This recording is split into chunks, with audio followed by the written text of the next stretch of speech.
안녕하세요. 저는 30대 후반 여자입니다. 여러분은 헛똑똑이란 말을 들어보신 적이 있나요? 저는 부모님께 가끔 듣긴 했지만 크게 신경 쓰지 않고 넘겼었는데요. 제 인생에서 큰 사건을 겪은 지금은 그야말로 제가 헛똑똑이로 살아왔다는 걸 뼈저리게 느꼈답니다. 저는 학창시절부터 공부도 열심히 하고 주어진 일도 잘 해내서 주변 사람들에게 똑부러진다는 말을 자주 듣고 살아왔는데요. 저를 정말 잘 아시는 부모님은 제가 똑똑한 척하는 헛똑똑이라서 막상 제 몫도 잘 챙기지 못하고 허튼 짓을 한다는 걸 잘 알고 계셨던 거죠. 이제는 정말 그렇게 살지 않으려고 더욱 일도 열심히 하고 사람 관리도 허투루 하지 않으며 지내고 있는데요. 얼마 전에 가장 비참했던 시절에 저를 가장 힘들게 만들었던 사람을 우연히 마주치게 되었답니다. 바로 전 신우였는데요. 제가 다니는 회사 안의 화장실에서 딱 마주치고 말았죠. 손을 씻고 있는데 누군가 뒤에서 쏘아보는 시선이 느껴져서 돌아보니 신우가 한쪽 입술만 픽 올리면서 저를 비웃고 있는 게 아니겠어요? 아니, 이게 누구야? 원수는 외나무 다리에서 만난다더니 안 그래도 한 번 만나면 머리털 좀 다 뜯어놓고 싶었는데 하필 면접 보는 회사에서 만날 게 뭐야? 여전히 말버릇 고약한 건 여전하네. 면접 보러 왔으면 남의 회사에서 진상 부리지 말고 얌전히 있다가 가. 그리고 짜증나니까 아는 척 하지 말고. 참나, 누가 누구한테 짜증난대? 그쪽 때문에 내 일진이 지금 재수가 없거든?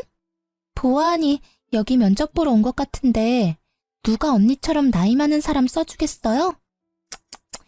그 나이 먹도록 면접이나 보러 다니나 보네. 누가 누구한테 할 소린데. 너야말로 이제 30 중반인데 너 백수라서 경력도 하나 없잖아. 뭘 믿고 면접 볼 생각을 하니? 저는 인상을 팍 쓰며 눈썹을 올리는 신우의 어깨를 팍 치고 화장실을 나가버렸어요. 그리고 당당하게 면접 장소로 걸어 들어갔죠. 제가 들어가자 이미 면접장에 앉아있던 직원들이 일어나서 인사를 건넸답니다. 맞아요. 저는 이 회사의 이사로 재직 중이랍니다. 몇 년 전에 이혼한 뒤에 더욱 스펙을 쌓아서 지금의 회사의 임원으로 이직을 성공할 수 있었는데요. 전에 다니던 회사보다 작지만 앞으로 수요가 많은 분야의 회사라서 만족하며 다니고 있답니다. 오늘 고객 서비스 센터 직원들을 더 뽑으려고 면접을 보는 자리인데 신우이를 여기서 본 거죠. 저는 신우이가 들어오기만을 기다리면서 다른 사람들을 차례로 면접을 봐나갔답니다. 그리고 드디어 신우이가 다소곳한 표정으로 면접장 안으로 들어오더군요. 정상적인 사람 흉내를 내고 있으니 기가 막혀서 혼자 헛웃음까지 나오더라고요. 신우이가 깍듯이 인사를 하고 고개를 들었고 차갑게 신우이를 보고 있는 저와 눈이 딱 마주쳤어요. 신우이가 저를 보고 제 앞에 이사라는 팻말을 보고는 동공이 마구 흔들리면서 얼굴이 새하얘지더라고요. 다른 직원들의 질문에 덜덜 떨면서 제대로 답도 못하는 신우이를 한심하게 바라보며 예전 결혼 생활을 떠올렸답니다. 사회에 나와서 만났으면 상대도 안 했을 신우이 때문에 죽고 싶을 정도로 힘들었을 때가 있었죠. 도대체 어떤 사연일지 궁금하시죠? 제 이야기를 한번 들어봐 주세요. 저는 사내 연애로 오랫동안 만났던 남자와 헤어지고 1년 동안 방황을 했었어요. 저도 그랬고 회사 사람들도 당연히 결혼까지 할 거라고 생각했지만 그 남자는 아니었던 거죠. 그렇게 30대 중반이 되니 마음이 급해져서 소개팅을 많이 하게 되었는데요. 그 중에 한 명이 바로 전 남편이었던 거죠. 남편은 저를 만나자마자 이렇게 말하더라고요. 제가 어머니 때문에 그동안 소개팅을 참 많이 했습니다. 그런데 오늘 같은 느낌은 처음입니다. 이런 걸 첫눈에 반했다고 하는 걸까요? 처음 만나자마자 느끼한 말을 해대서 사실 처음부터 호감이 가진 않았어요. 하지만 남편은 자기의 말을 증명이라도 하듯이 정말 열정적으로 구애를 했답니다. 거의 40에 가까운 남자가 20대 남자처럼 열정적으로 애정을 쏟아주니까 저도 마음이 기울더라고요. 직업도 대기업 팀장이라 연봉도 나쁘지 않았고 홀어머니와 여동생과 같이 산다고 했지만 가족 문제가 그렇게 크게 결혼에 걸림돌이 될 거라는 생각은 안 했던 것 같아요. 연애는 6개월 정도 하고 프로포즈를 받게 되었는데 짧은 시간이지만 자기 어머니에 대한 애틋한 마음을 자주 내비치긴 하더라고요. 우리 어머니가 나랑 여동생을 키우시느라 정말 고생을 많이 하셨어. 특히 내가 취직할 때까지 용돈 주셔가며 도와주셨지. 그래서 난 진짜 어머니한테 잘하고 싶어. 우리 부모님도 나 키우느라 고생 많이 하셨어. 어느 부모님이든 다 애틋하고 그렇지. 결혼 전에 말하고 싶은 게 있는데 물론 나도 최선을 다할 거야. 하지만 우리 효도는 각자 하자. 요즘 다 그런 거 알지? 어차피 분가해서 우리 둘이 사는데 양가 부모님들 뭐 얼마나 보겠어. 우리도 각자 일하느라 바쁘고. 근데 우리 엄마는 며느리랑 딸같이 친하게 지내시는 걸 항상 바라셨으니까 여보가 좀 맞춰줬으면 좋겠어. 너무 정없게 그러지 말고. 그래, 최선을 다한다니까. 그럼 자기도 우리 아버지랑 낚시도 가고 잘 지내줘. 우리 아빠도 사위랑 낚시 다니는 게 꿈이래. 제가 그렇게 말하니 남편은 꿀먹은 벙어리처럼 아무 말도 하지 않더라고요. 그래서 알아들었나 생각했는데 지금 생각하면 계속 이런 문제로 다투면 결혼을 못할까봐 참았던 것이죠. 그렇게 상견례를 하게 되었고 고급 한정식 식당을 제가 직접 예약했답니다. 친정 부모님도 정시에 도착하셔서 남편과 이런저런 얘기를 나누시고 있었고요. 그런데 예비 시모와 신우가 1시간이나 늦게 온 게 아니겠어요? 남편이 안절부절 못하니 친정 아버지는 오히려 괜찮다고 다독여주셨어요. 그때 문이 벌컥 열리며 두 사람이 거만한 태도로 들어오더라고요. 하필 골라도 이런 외진 데를 고를 게 뭐람? 택시도 안 잡히고 차는 또 어찌나 막히는지. 오빠, 우리한테 뭐라고 하지 마. 이런 식당을 잡은 게 문제지. 아, 짜증나. 배고파 죽겠네. 두 사람은 미안하단 말을 한마디도 하지 않고 오히려 당당하더라고요. 친정 부모님의 표정이 점점 굳어지는 걸 보자 제가 더 민망해졌답니다. 결혼식 날짜는 6월 20일로 받았는데 어떠신가요? 이날이 가장 좋다고 하는데요. 아, 안 돼요. 나 유럽 여행 갔다가 오는 날이 24일이니까 그 이후로 해요. 여행이요? 이미 예약을 다 한 거예요? 항공권도 다 샀어요? 아니, 아직 산 건 아닌데 이미 친구들하고 날짜 다 맞춰서 안 돼요. 아, 더 늦게 해요. 결혼식이 뭐 대수라고. 네? 오빠 결혼식이 여행보다 더 중요하죠. 제가 알아보니까 식장도 21일이 제일 저렴하고 조건도 좋아요. 좀 양보해 주시면 안 될까요? 예, 21일 말고 그 다음 주 주말로 하면 되지. 일주일 차이가 뭐 그리 대수라고 그래? 벌써부터 신우이를 이기려고 하니? 우리 아들같이 잘난 남자랑 결혼하면 받아들일 건 받아들여야지. 사부인, 안 그래요? 갑자기 친정아버지가 물컵을 쾅 하고 세게 놓으셨어요. 어머니가 얼른 아버지 손을 잡아 말리고 분위기는 순식간에 얼음처럼 차가워졌답니다. 화가 난 아버지를 보고 시모가 그제야 말을 아끼더라고요. 결국 결혼식 날짜는 다시 잡아보기로 하고 그 비싼 밥도 먹는 둥 마는 둥 한 채로 상견례가 마무리되었죠. 집으로 돌아오는 내내 친정 부모님은 아무 말씀도 없으시더라고요. 시모와 신우의 얼굴을 떠올리니 저도 마음이 심란해져서 결혼하는 게 잘하는 일인지 헷갈렸죠.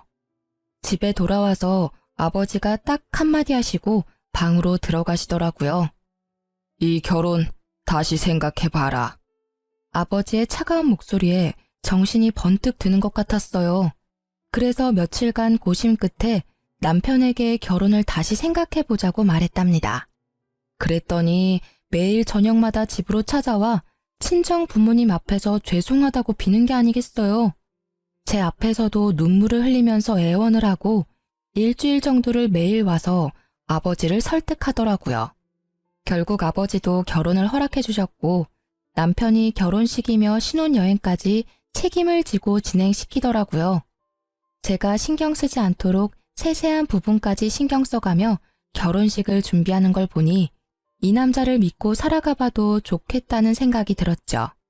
그렇게 여름에 신부가 되어 결혼식을 치르는 날이 다가왔답니다.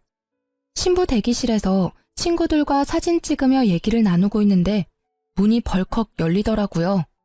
문소리만 듣고도 본능적으로 신우이라는 걸 알겠더라고요. 신우를 본 친구들이 경악을 하며 저를 바라봤어요. 그래서 저도 신우를 쳐다봤는데 세상에 하얀 원피스를 입고 왔더라고요. 거기다 빨간 구두를 신고 화장도 세상 촌스럽게 하고 와서 누가 보면 결혼식 파토 내려고 온 여자인 줄 알겠더라고요. 아가씨, 왜 한복을 안 입고 원피스를 입었어요? 근데 원피스 색이 좀... 색이 왜요? 이거 베이지 색이에요. 내가 살 때도 흰색 아닌 거 확인하고 산 거예요. 나도 예의는 있어요.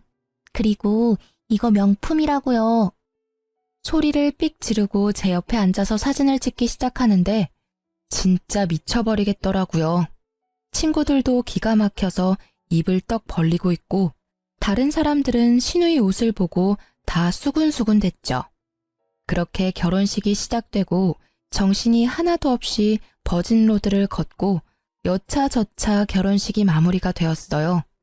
사진 찍는 순서가 되고 신우가 제 옆에 딱 서자 그제야 정신이 번쩍 들더라고요. 다행히도 제 가방순이 친구가 신우의 옆을 파고들어 제 옆에 서주더라고요. 덕분에 하얀 옷 옆에 하얀 옷이 되는 참사는 피할 수 있었답니다. 그렇게 정신없이 사진을 찍고 부케도 던지고 마무리가 되었어요. 그때 갑자기 시모가 앞으로 떡하니 나와 사진사를 부르는 게 아니겠어요? 이제 다 찍은 거죠? 그럼 나 좀 찍어줘요. 여기 배경도 멋있고 좋네. 아, 얼른요. 사진사가 영문을 몰라 쳐다보니 시모가 얼른 의자를 하나 가져와서 가운데에 딱 놓고 앉더라고요. 자자, 얼른 찍어줘 봐요. 오늘처럼 이렇게 화장하고 한복 곱게 입었을 때 독사진 좀 찍어두려고 그래요. 저는 너무 황당하고 하객들 보기에도 부끄러워서 남편을 푹 찔렀어요. 지금 어머니 뭐 하시는 거야?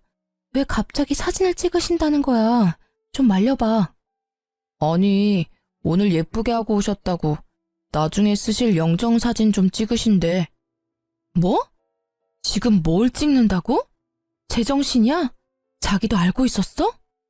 남편은 어깨를 으쓱하더니 뭐가 대수라는 듯이 오히려 놀라는 저를 이상하게 바라보기까지 하더라고요. 사돈도 오늘 한복 곱게 입으신 김에 한 장 찍어둬요. 이게 다 돈 버는 거니까. 결국 친정 부모님은 얼굴이 굳으셔서 자리를 피해버리셨어요. 그 와중에 시모 머리까지 매만져주며 사진 각도까지 체크하는 신우 모습에 남아있던 하객들이 웃기까지 했답니다. 저는 너무 부끄러워서 쥐구멍이라도 들어가고 싶을 정도였죠. 결국 시모는 영정사진을 찍었고 저는 결혼사진 앨범 선택할 때 시모 사진도 비싼 돈을 주고 사야만 했답니다. 그 장면이 너무 충격적이라 지금도 결혼식은 하나도 기억이 안 나고 떡하니 의자 놓고 앉던 시모 모습이 제일 먼저 떠오를 정도니까요.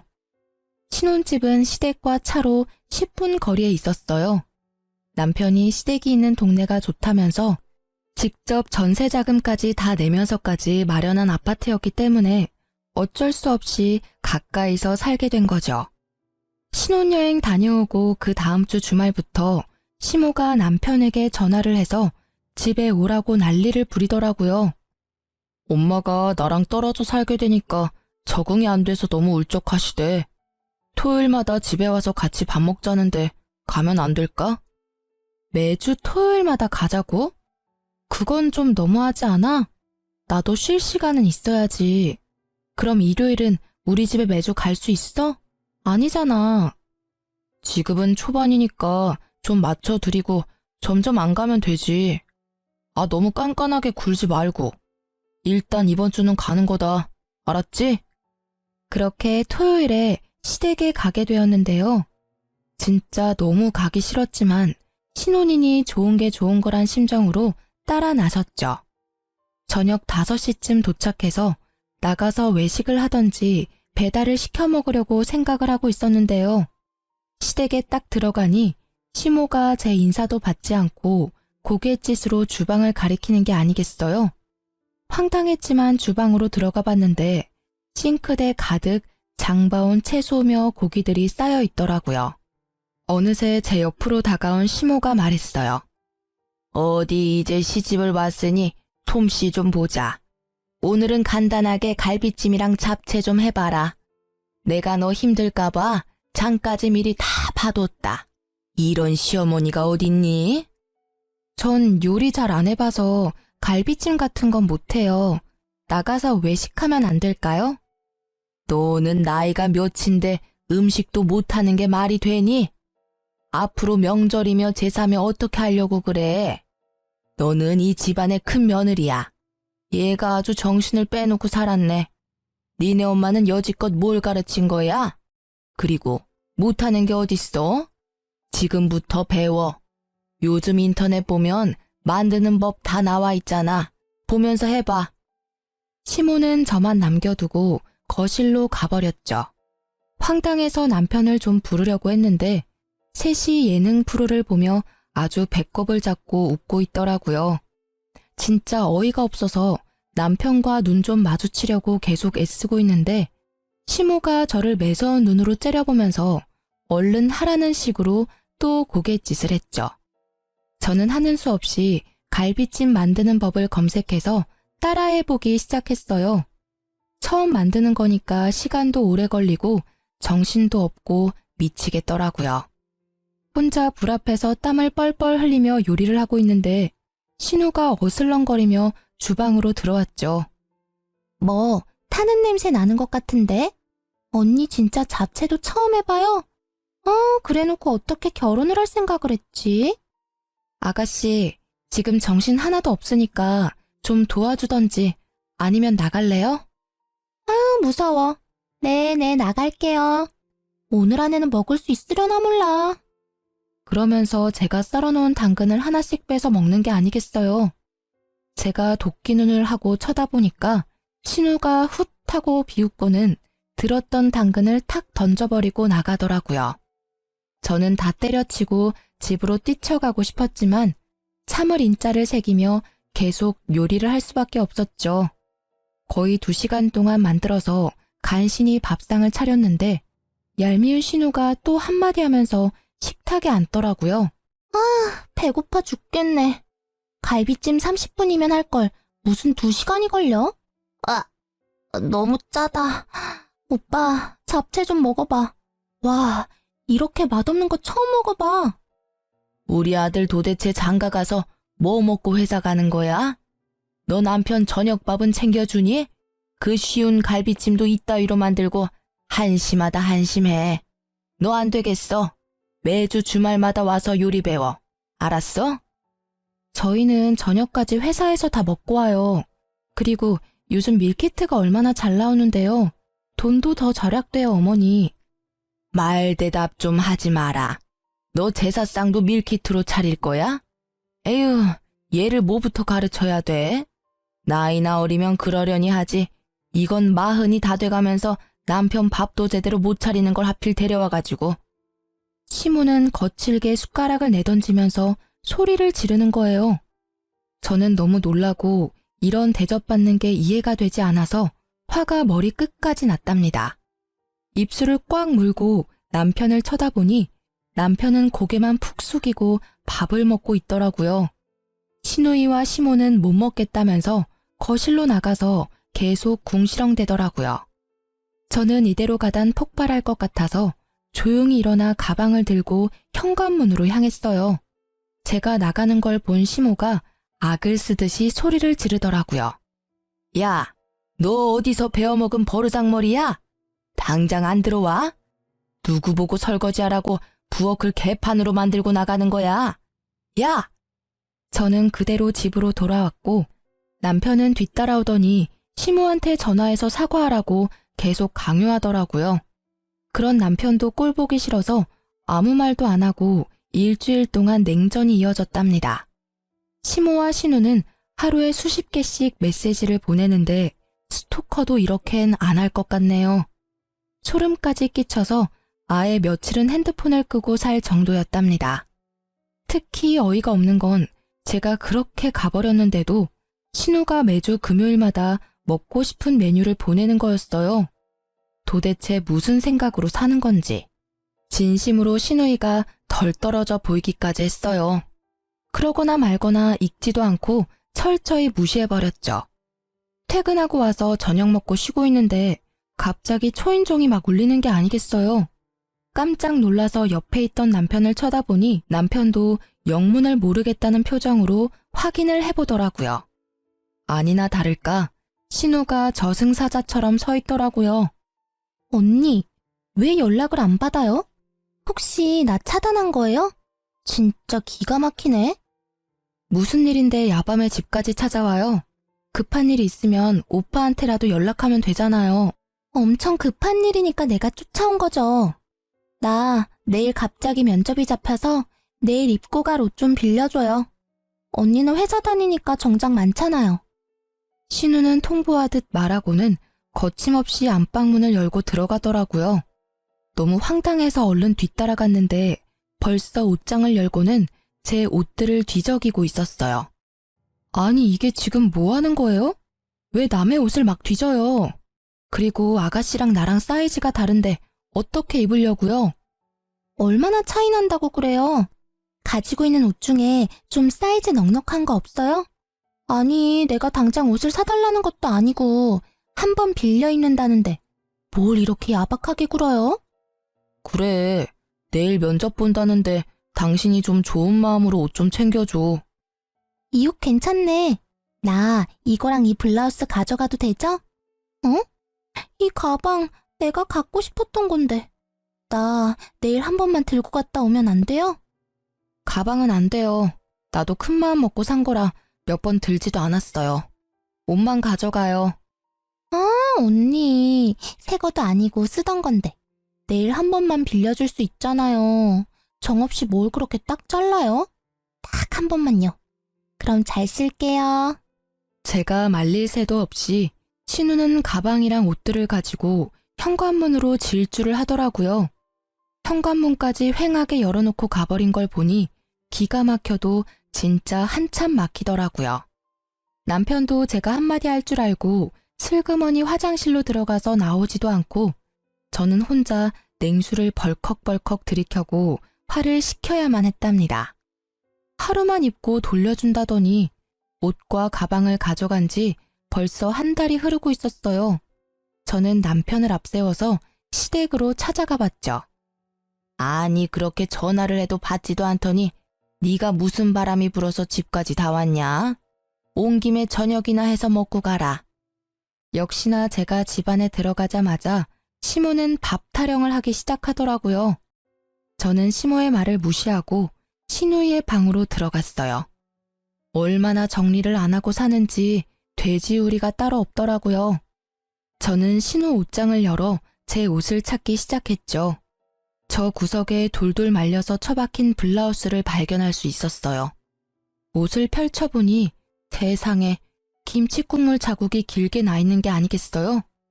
제가 비싸게 주고 산 실크 블라우스였는데 그걸 가져가더니만 마구 더럽혀 놓은 모습에 화가 머리끝까지 났죠.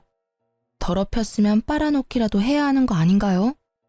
신우가 저를 자기 아래로 생각하니까 이딴 행동을 할 수 있다는 걸 깨달았죠. 저는 옷장을 뒤져서 신우의 옷 중에서 그나마 비싸 보이는 니트를 찾아서 화장실로 갔어요. 그러고는 변기 안에서 신우의 옷을 마구 쑤셔놓고 나와버렸어요. 마침 신우이가 집으로 딱 들어오더라고요. 그런데 저한테 뺏어갔던 가방을 떡하니 들고 있는 게 아니겠어요. 아가씨, 하루 빌려간다면서 한 달이 지나도록 왜 옷을 안 가져와요?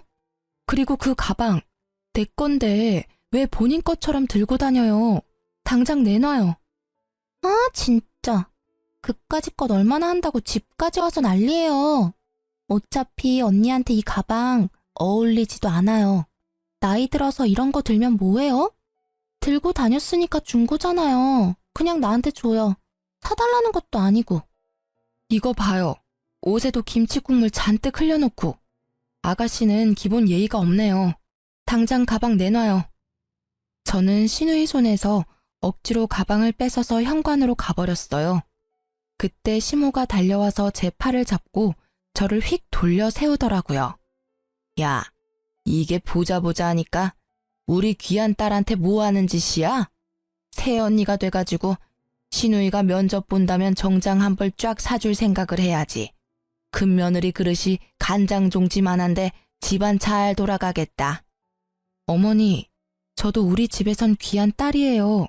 그리고 생판 모르는 사람한테 숟가락 하나를 빌려도 깨끗하게 닦아서 돌려주는 게 당연한 건데 아가씨 하는 짓 좀 보세요. 그때 신우이가 악하고 소리를 지르는 소리가 들리더니 변기물이 뚝뚝 떨어지는 니트를 들고 제 앞으로 달려들더라고요. 이거 언니가 이랬어요? 진짜 미친 거 아니야? 이게 얼마짜린데? 더군다나 니트를 변기에 쳐박아? 진짜 정신병자네? 오빠 정신병자랑 결혼했어. 나 절대 못 넘어가. 얘가 처음엔 아주 얌전을 떨더니만 아주 무서운 애였네. 진짜 네가 이런 거야? 너 제정신이야? 당장 우리 딸한테 사과하고 당장 똑같은 거 사와. 그럼 아가씨도 내 블라우스랑 뜯어진 치마 똑같은 걸로 사와요. 그럼 나도 그까진 니트 사다 줄 테니까. 그리고 어머니, 덜 떨어진 아가씨 그렇게 계속 감싸면 아가씨 결혼도 못하고 평생 저렇게 살 거니까 정신 차리세요. 저는 할 말을 잃고 어버버하는 시모를 뒤로 하고 남편을 쳐다보지도 않고 집으로 돌아와 버렸답니다. 남편도 바로 저를 따라와서 엄청나게 화를 내더라고요. 시모와 시누이가 핸드폰에 불이 나도록 번갈아가며 전화하는 건 말할 것도 없고요. 한 번도 제 편을 들지 않는 남편한테도 더 이상 실망할 것도 없고 말 섞기도 지쳐서 완전히 무시하고 말도 하지 않고 지냈답니다. 한 달 넘게 남편과 말도 하지 않으니까 남편도 기가 죽었는지 제 눈치를 살살 보며 지내더라고요. 저는 그 사이에 남편에게 모든 정이 다 떨어져 버려서 남편이 쩝쩝대며 밥 먹는 모습도 꼴보기가 싫을 정도였어요. 그래서 될 수 있으면 야근까지 하고 집에 늦게 들어왔답니다. 주말에도 근무를 지원해 남편과 함께 있는 시간을 최대한 만들지 않으려고 했어요. 그렇게 몇 달이 지나고 잠잠하던 시모가 슬금슬금 연락이 오기 시작하더라고요. 신우도 이번 주 메뉴를 적어서 보내기 시작하는데 진짜 정신이 이상한 게 아닌가 하는 생각까지 들었어요. 일반적인 사람이라면 이럴 수가 없잖아요. 하루는 제가 정신없이 일을 하다가 전화가 와서 확인도 안 하고 받았는데 앞불싸 신우이더라고요. 이제야 전화를 받네요. 엄마가 이번 주 토요일에 와서 닭볶음탕 만들어서 같이 먹재요. 그럼 지금까지 했던 행동들 용서해주고 다시 잘 지내본다니까 장 봐서 일찍 와요. 내가 용서받지 못할 행동한 게 있나요? 아가씨가 나한테 잘못을 빌어야 될 것 같은데. 아가씨 면접 붙었어요? 떨어졌죠? 그럼 지금 하는 일 없는 백수잖아요. 아가씨가 어머니한테 닭볶음탕 좀 만들어서 효도 좀 해봐요. 됐죠? 말 다 했어요? 나도 알바 하거든요. 나한테 이렇게 대한 거 엄마한테 다 말할 거니까 알아서 해요. 내가 엄마 대신 좋게 말해보려고 했는데 안 되겠네 진짜. 저는 픽 비웃어주고는 전화를 끊어버렸어요. 그날 밤 늦게 집에 들어갔는데 남편이 저를 기다리고 있었는지 소파에 다소곳이 앉아있더라고요.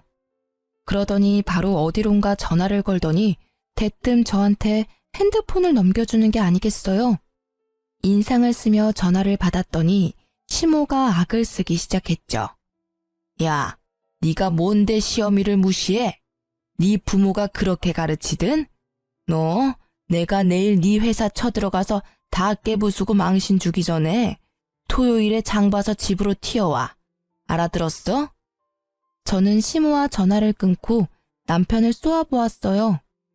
당신 솔직히 몇 달째 시댁에도 안 가고 안부 전화도 안 하고 너무한 거 아니야? 나한테 쌀쌀맞게 구는 건 내가 참을 수 있는데 우리 엄마한테는 그러지 마. 나 키우느라 얼마나 고생을 하셨는데. 며느리랑 좀 잘 지내고 싶으시다는데 도대체 왜 그래? 그럼 당신은 왜 우리 집에 전화도 안 하고 가지도 않는 건데? 신우가 나한테 미안하다고 상식적으로 한마디만 했어도 내가 이렇게 정 떨어지진 않았어. 아니, 사위랑 며느리가 같아. 사위는 손님이라잖아. 손님이 전화하냐? 그리고 그거 옷 몇 푼이나 한다고 그 난리인지 난 지금도 이해가 안 된다. 가족끼리 싸우기도 하고 화해하고 그렇게 사는 거 아니야? 당신 너무 이기적인 거 알아? 토요일에 무조건 가는 거야. 역시 남편과는 대화가 전혀 통하지 않았어요. 그놈의 닭볶음탕이 이렇게 저를 힘들게 할지는 상상도 못했는데 말이죠. 저는 작년 이맘때쯤에 저를 떠올려 봤어요. 시댁과 남편과 엮이지 않았을 땐 자유롭고 홀가분한 삶을 살았었는데 지금은 너무나 숨이 턱턱 막혀왔어요. 결혼하지 말라는 친구들의 말이 그냥 행복에 겨운 투정인 줄 알았는데 진심이었을 것 같다는 생각이 들었죠. 왜 결혼을 했는지 너무나 후회되고 할 수만 있다면 작년으로 시간을 되돌리고 싶었답니다. 결국 토요일에 장을 봐서 남편과 시댁으로 갔죠. 집 안으로 들어가 보니 시모와 신우는 저를 아는 척도 안 하고 텔레비전을 보고 낄낄대고 있더라고요. 저도 말 섞기 싫어서 바로 주방으로 들어가서 재료를 손질하기 시작했어요. 닭을 데치고 있는데 시모가 어느새 쓱 들어와서 제가 하는 걸 보고 있더라고요. 닭볶음탕 해보긴 했니? 닭 냄새 안 나게 잘해라. 네 남편이 얼마나 냄새에 민감한 줄 아니? 전 시모 말에 대꾸도 안 하고 요리를 해나갔어요. 시모가 머쓱해졌는지 알아서 주방을 나가더라고요. 그렇게 닭볶음탕이 완성되었고 저는 식탁에 한 상 차려놓았죠. 와, 냄새 좋은데? 맛있어 보이네. 처음인데도 그럴듯한데? 먹어봐야 아는 거지. 아니 하면 이렇게 잘하면서 왜 그렇게 튕겨? 세 사람 다 숟가락을 들고 먹기 시작했죠. 저는 가만히 앉아서 바라보기만 했답니다. 이게 뭐야? 토할 것 같아. 왜? 얘, 이게 뭐니? 아우 짜! 소금을 들이부었어? 어머, 그렇게 짜요? 제가 처음 해봐서 맛을 잘 모르겠더라고요. 먹어봐도 계속 싱거워서 소금을 좀 더 넣었는데. 먹어보니 좀 짜긴 하네요. 어떡하죠? 시모가 열이 받았는지 숟가락을 집어 던지더라고요. 신우는 화장실에 가서 토를 하는지 입을 씻어내는지 한참을 나오지 않았죠. 당신 이게 뭐 하는 짓이야? 진짜 실수한 거 맞아? 이렇게 소금 범벅을 해놓고 어떻게 남편 먹으라고 내놓을 수가 있어? 너 딱 봐도 일부러 그랬지? 이거 진짜 못 쓰겠네. 주방도 아주 개판으로 만들어 놓고. 너 당장 싹 정리하고 집 청소까지 다 해놓고 있어. 너는 밥 먹을 자격도 없어. 우리는 나가서 밥 먹고 올 테니까 그때까지 기다리고 있어. 난 이번 일 절대 그냥 못 넘어가. 이건 우리 집을 무시하는 거야. 저는 아무 대꾸도 하지 않고 소금 범벅 닭볶음탕을 바라보고 있었죠. 세 사람은 기가 막히다고 한참을 열을 내더니 밖으로 나가더라고요. 저는 주방을 더 엉망으로 만들어 놓고 닭볶음탕이 담긴 냄비를 가지고 친정으로 향했어요. 사실 덜어놓은 한 접시에만 소금을 쏟아부었고 나머지는 정상적인 닭볶음탕이었거든요. 제가 갑자기 찾아오자 친정 부모님은 놀라신 눈치였지만 제가 만든 닭볶음탕을 드시면서 맛있다고 행복하게 드시더라고요. 저도 그런 부모님의 모습을 보며 그동안 부모님을 위해 요리 한번 제대로 해본 적이 없다는 걸 깨닫고 제 자신을 돌아보게 되었죠. 부모님과 식사를 마치고 수다를 떨면서 오랜만에 평화로운 시간을 보내고 있는데 아니나 다를까 핸드폰에서 불이 나도록 연락이 오기 시작했어요. 30분 정도 지났을까? 친정집 현관문을 누가 미친 듯이 두드리기 시작했답니다. 놀라신 부모님이 현관문을 열자 남편이 씩씩대며 서 있더라고요. 아니 자네, 이게 무슨 일인가? 왜 이렇게 문을 부수듯이 두드려? 제처 여기 있죠? 아무리 전화를 해도 받아야 말이죠. 야, 당장 나와. 야라니? 자네 왜 이렇게 흥분을 했나? 도대체 무슨 일인가?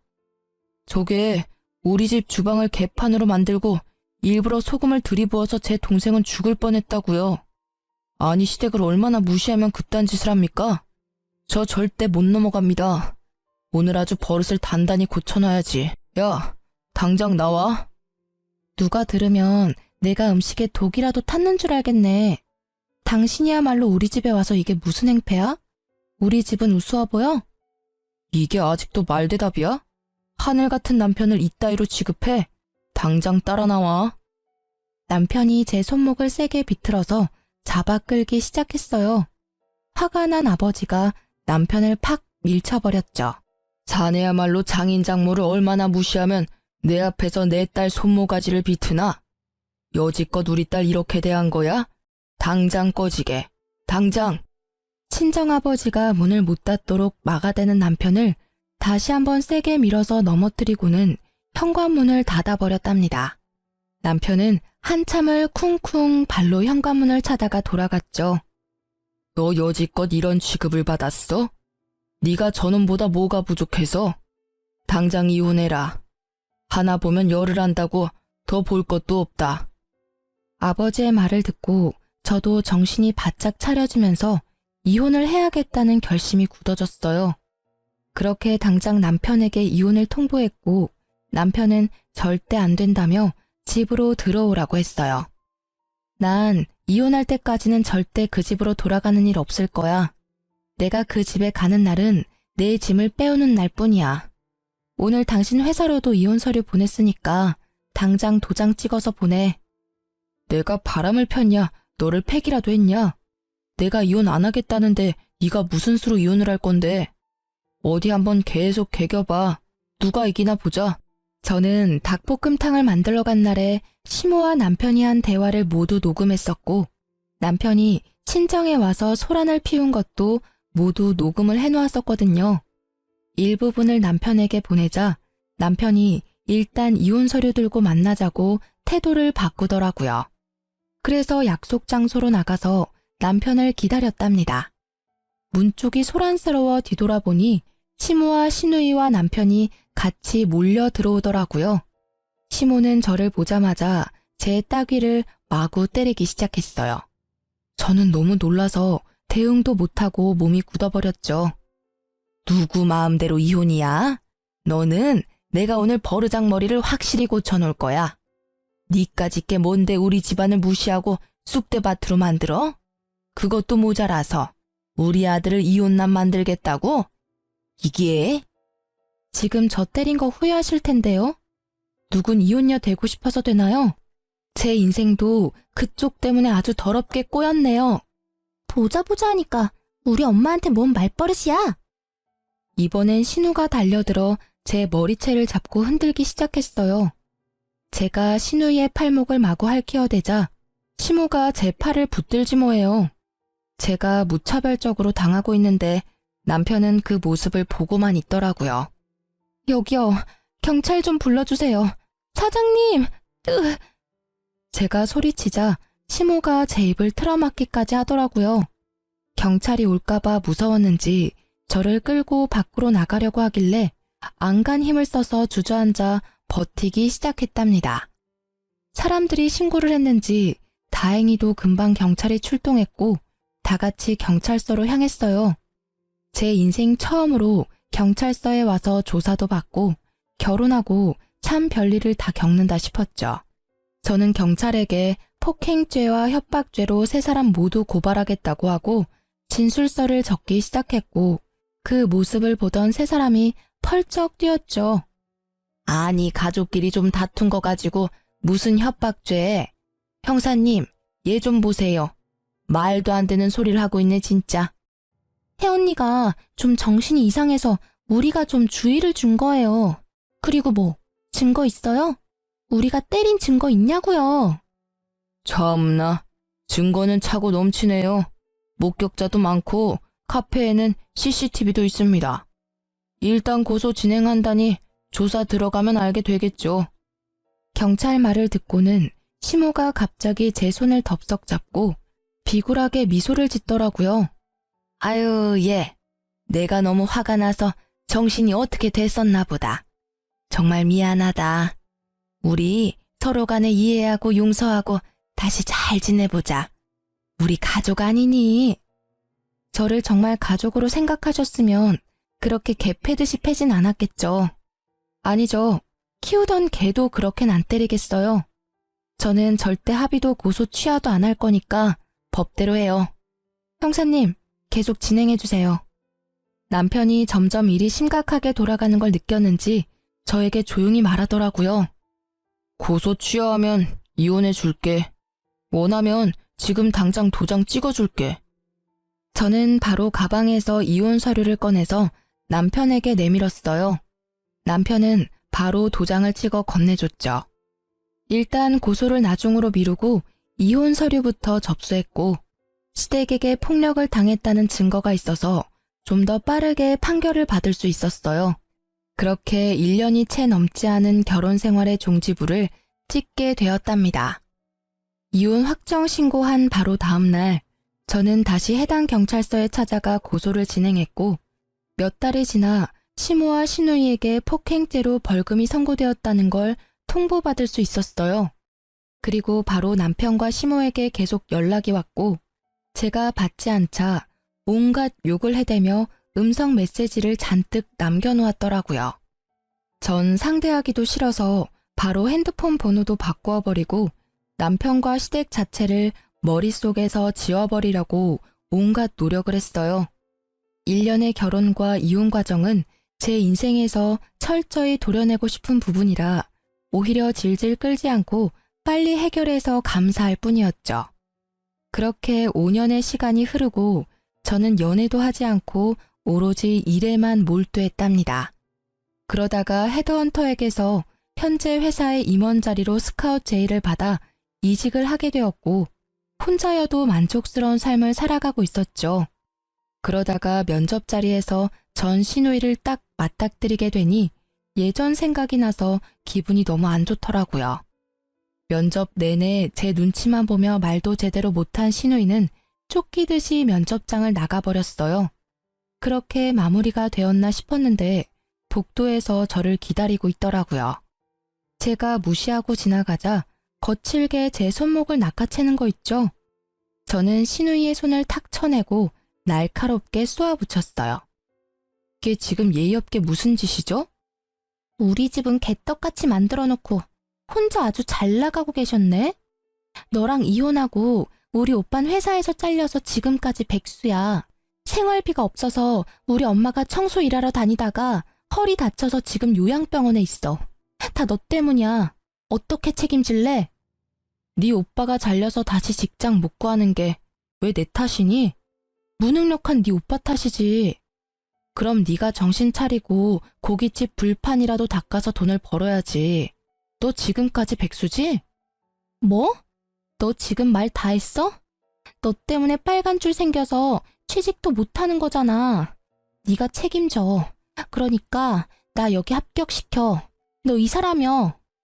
신우가 큰 소리를 내는 게 들렸는지 대표님이 이쪽으로 걸어오는 게 보였어요.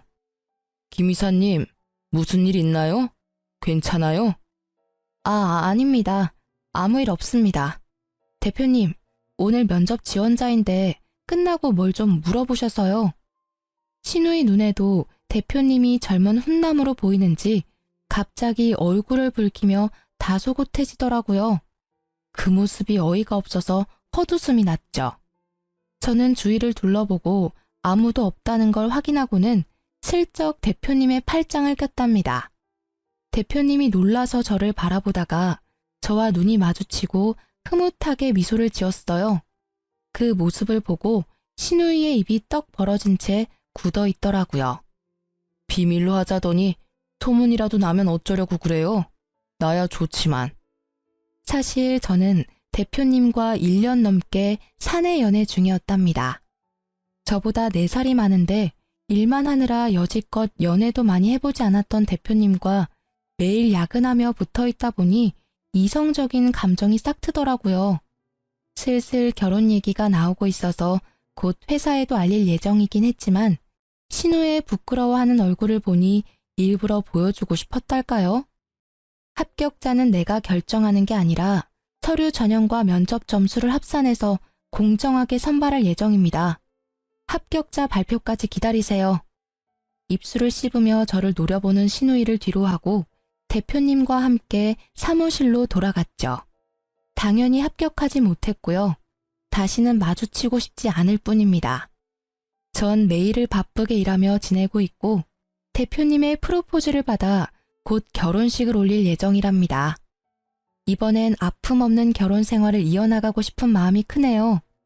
하지만 가장 소중한 건 제 자신이니까 항상 저를 첫 번째로 두고 살아가려고 한답니다.